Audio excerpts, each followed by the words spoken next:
Hey guys, so today I'm going to be going over our patient Valerie Juarez. She was admitted to the ER with epigastric pain and vomiting. These are the following are her problems: vomiting, bright red blood, abnormal stools with a tarry appearance, vomiting, coffee ground emesis, which means she has the presence of coagulated blood in her vomit.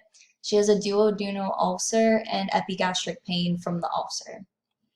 Her temperature is 36.1 degrees Celsius, which translates in Fahrenheit to 96.98 degrees Fahrenheit, which is pretty normal. Her pulse and respiration is a little high. Her respiration will be considered abnormal if it goes over 25.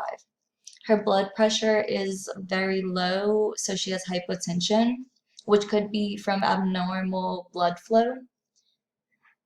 Her weight is 140 pounds and her height is 5 feet and 2 inches. So her BMI is 25.6 and she's slightly overweight. For her labs, her hemoglobin and hematocrit is low. Her white blood cell count is high. Her ALT and AST is kind of high, so that could point to liver issues that she might have. Her glucose test is high, and her potassium test is low, which could be from the vomiting. So I'm gonna move on over to her orders.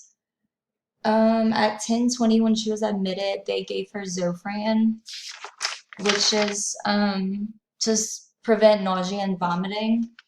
They took her labs and analyzed her labs, and she was declared NPO, nothing by mouth, by a dietitian. They took her comprehensive metabolic panel and complete blood count. And after that, at 10:21, they gave her morphine for her pain. She was given a nasogastric tube with low continuous sucking, and that's to remove gastric secretions and other fluids from her stomach to prevent intestinal motion, and that's just to prevent further vomiting. She was given a catheter and a peripheral intravenous line, and they were monitoring her oxygen to make sure it stayed at a normal level. But at 10:21, she was admitted to the emergency department with full code, which means they had to restart her heart.